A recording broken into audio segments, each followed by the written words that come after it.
আসসালামু আলাইকুম ভিউয়ার্স, আমাদের এখনকার খবরে আপনারা দেখবেন ভারতকে পাল্টা জবাব দিতে তুরস্ক থেকে পেঁয়াজ আনছে সরকার।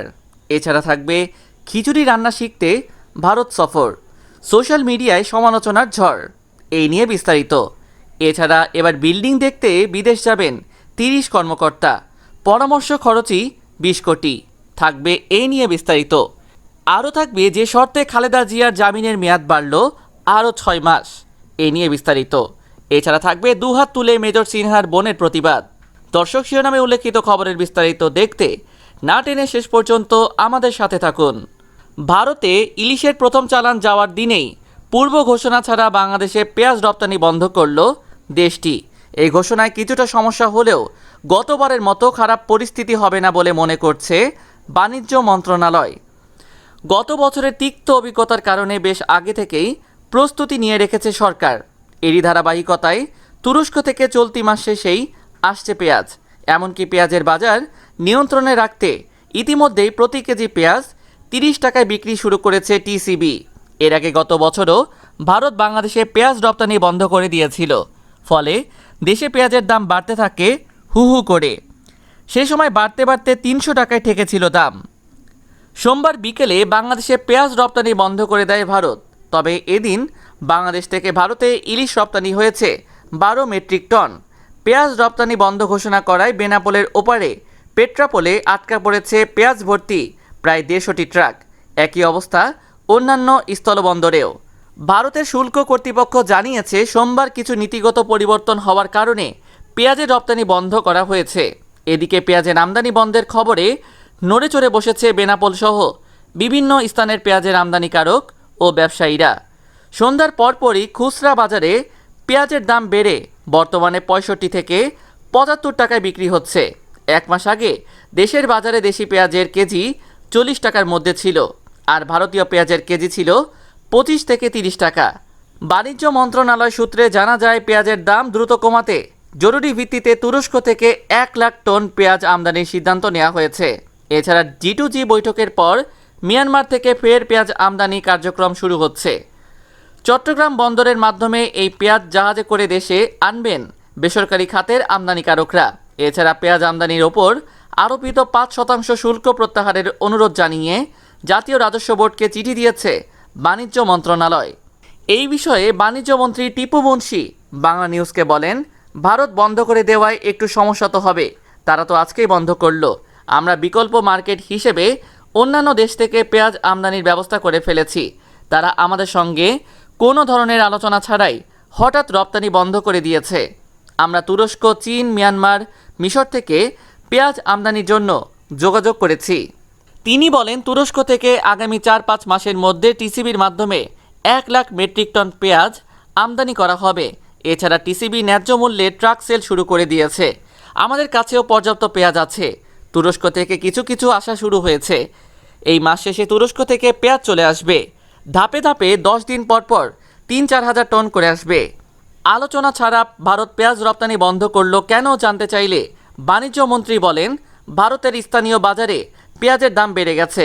এছাড়া ভোক্তাদের কথা চিন্তা করে ও বৃষ্টিতে কিছু ক্ষতি হয়েছে সম্ভবত, সেই কারণেই তারা রপ্তানি বন্ধ করেছে। স্থলবন্দরে আটকে থাকা পেঁয়াজের বিষয়ে তিনি বলেন, এই বিষয়ে তারা অবশ্যই সিদ্ধান্ত দেবেন। যেহেতু এলসি করা হয়ে গেছে, বর্ডারে শত শত ট্রাক পেঁয়াজ আটকে আছে। এই মাসের মধ্যেই সেগুলো আসার সম্ভাবনা রয়েছে। বাণিজ্য সচিব ডক্টর জাফর উদ্দিন বলেন, আমরা পেঁয়াজের মূল্য বৃদ্ধির বিষয়ে যথেষ্ট সচেতন। এবার গতবারের মতো পরিস্থিতি সৃষ্টির কোনো শঙ্কা নেই। গত বছরের সেপ্টেম্বরে ভারত পেঁয়াজ রপ্তানি বন্ধ করলে সে সময় দেশের বাজারে হু হু করে দাম বাড়ে। পেঁয়াজের দাম কেজিতে রেকর্ড 300 টাকা পর্যন্ত ওঠে। প্রাথমিক শিক্ষার্থীদের জন্য খিচুড়ি রান্না পরিবেশনের প্রশিক্ষণ বা এই বিষয়ে অভিজ্ঞতা অর্জন করতে হাজারখানেক কর্মকর্তাকে বিদেশ পাঠাতে প্রাথমিক শিক্ষা অধিদপ্তরের প্রস্তাব নিয়ে সমালোচনার ঝড় উঠেছে সামাজিক যোগাযোগ মাধ্যমে।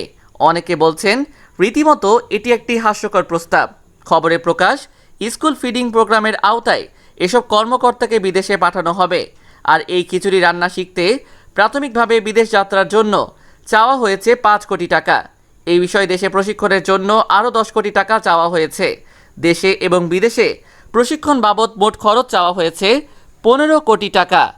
পরিকল্পনা কমিশন থেকে কর্মকর্তাদের বিদেশ পাঠানোর এই প্রস্তাবটির অনুমোদন পাওয়ার চেষ্টা করছে প্রাথমিক শিক্ষা অধিদপ্তর। জনগণের টাকা খরচ করে এই ধরনের সফরের যৌক্তিকতা নিয়ে ইতিমধ্যেই প্রশ্ন উঠেছে বিভিন্ন মহলে। এই নিয়ে তীব্র সমালোচনার মাঝে মঙ্গলবার প্রাথমিক ও গণশিক্ষা মন্ত্রণালয়ের সিনিয়র সচিব আকরাম আল হোসেন বলেছেন, খিচুড়ি নয়, মিড ডে মিল ব্যবস্থাপনার প্রশিক্ষণ নিতেই ভারত সফর।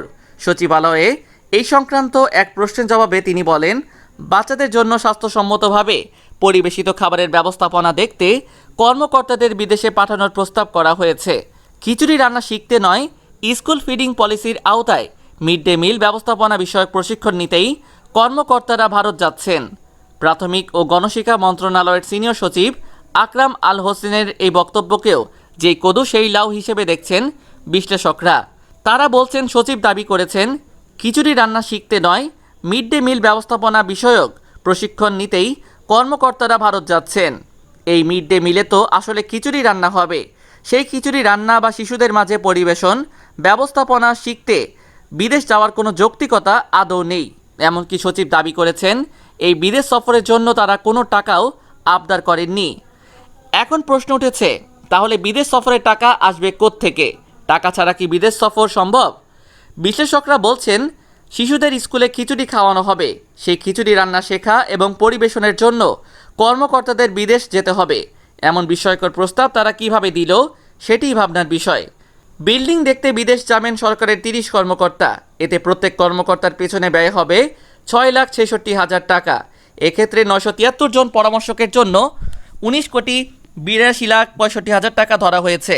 মঙ্গলবার গণগ্রন্থাগার অধিদপ্তরের বহুতল ভবন নির্মাণ শীর্ষক প্রকল্পে এসব ব্যয় প্রস্তাব করা হয়েছে।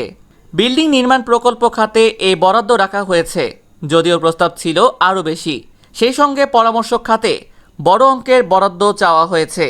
যদিও প্রকল্পটির মূল্যায়নে কোভিড-19 প্রভাব বিবেচিত হয়নি, কারণ গত বছরের 26 ডিসেম্বর অনুষ্ঠিত হয়েছিল প্রকল্প মূল্যায়ন কমিটির সভা। ওই সভায় দেওয়া সুপারিশগুলো প্রতিপালন করায় জাতীয় অর্থনৈতিক পরিষদের নির্বাহী কমিটির বৈঠকে উপস্থাপনের সুপারিশ দিয়েছে পরিকল্পনা কমিশন। যে কোনো বৈঠকে এটি অনুমোদনের জন্য তোলা হবে বলে জানা গেছে। বিএনপি চেয়ারপারসন ও সাবেক প্রধানমন্ত্রী খালেদা জিয়ার জামিনের মেয়াদ 6 মাস বাড়ানোর প্রস্তাব অনুমোদন করেছেন প্রধানমন্ত্রী। এই ব্যাপারে স্বরাষ্ট্র মন্ত্রণালয় একটি প্রজ্ঞাপন জারি করেছে। স্বরাষ্ট্রমন্ত্রী আসাদুজ্জামান খান মঙ্গলবার দুপুরে সংবাদ মাধ্যমকে জানিয়েছেন, খালেদা জিয়ার আরও 6 মাস মুক্তির ক্ষেত্রে আগে যেসব শর্ত ছিল সেগুলো অপরিবর্তিত থাকবে। তিনি বলেন, খালেদা জিয়ার পরিবার তার মুক্তির মেয়াদ বাড়ানোর আবেদন করেছিল। কিছুক্ষণ আগে প্রধানমন্ত্রী শেখ হাসিনা সেই আবেদনে অনুমোদন দেন। তবে এর আগে আইন মন্ত্রণালয়ও 6 মাস বাড়ানোর জন্য আইনগত সুপারিশ করেছিল। করোনা ভাইরাসের কারণে গত 6 মাস খালেদা জিয়ার পরিবার তার কোনো চিকিৎসার ব্যবস্থা করতে পারেনি। এই বিবেচনায় তার মুক্তির মেয়াদ আরও 6 মাস বাড়ানো হয়েছে। গত 3 সেপ্টেম্বর খালেদা জিয়ার সাজা স্থগিত করে মুক্তির মেয়াদ আরও 6 মাস বাড়ানোর সুপারিশ করে আইন মন্ত্রণালয়। শর্ত হচ্ছে, খালেদা জিয়া এই সময়ে বিদেশে যেতে পারবেন না, বাসায় থেকে চিকিৎসা নেবেন। কক্সবাজারের টেকনাফ শামলাপুর পুলিশ চেকপোস্টে পুলিশ গুলি করে হত্যা করা হয় অবসরপ্রাপ্ত মেজর সিনহা মোহাম্মদ রাশেদ খানকে। গত 31 জুলাই টেকনাফের বাহারছড়া পুলিশ চেকপোস্টে পুলিশের পরিদর্শক লিয়াকত তাকে বুকে 4টি গুলি করে হত্যা করেছিলেন। পরে মৃত অবস্থায় বরখাস্ত ওসি প্রদীপও আরও 2টি গুলি করেন। তাই পুলিশ তার গাড়ি দাঁড় করানোর সাথে সাথে তিনি কামডাউন বলে দুহাত তুলে নিজে নত স্বীকার করেছিলেন। কিন্তু তারপরও নিষ্ঠুর লিয়াকতের মনে দয়া আসেনি। মুহূর্তেই পরপর 4টি গুলি করে সিনহাকে নির্মমভাবে হত্যা করেন। এই ঘটনা 1.5 মাস পেরিয়ে গেছে। একমাত্র ভাইয়ের হত্যাকারীদের বিরুদ্ধে মামলা করেছে বড় বোন শারমিন শাহরিয়ার ফেরদৌস।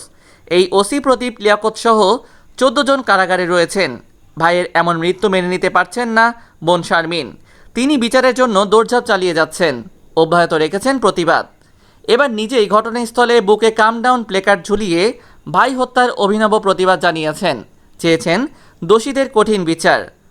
শারমিন শাহরিয়ার ফেরদৌসের এই অভিনব প্রতিবাদের ছবি সামাজিক যোগাযোগ মাধ্যমে ছড়িয়ে পড়েছে। জানা গেছে, মেজর সিনহা গাড়ি থেকে নামার আদেশ পেয়ে 2 হাত উপরে তুলে পিস্তল তাক করা লিয়াকতের উদ্দেশ্যে কাম ডাউন উচ্চারণ করে শান্ত হওয়ার আহ্বান জানিয়ে নামার সময়ই পরপর 4টা গুলি করে হত্যা করা হয় সিনহাকে। সাক্ষীদের নিকট থেকে জানার পর ঘটনাস্থলে গিয়ে বোনের এই অভিনব প্রতিবাদ দেশবাসীর দৃষ্টি আকর্ষণ করেছে ব্যাপকভাবে।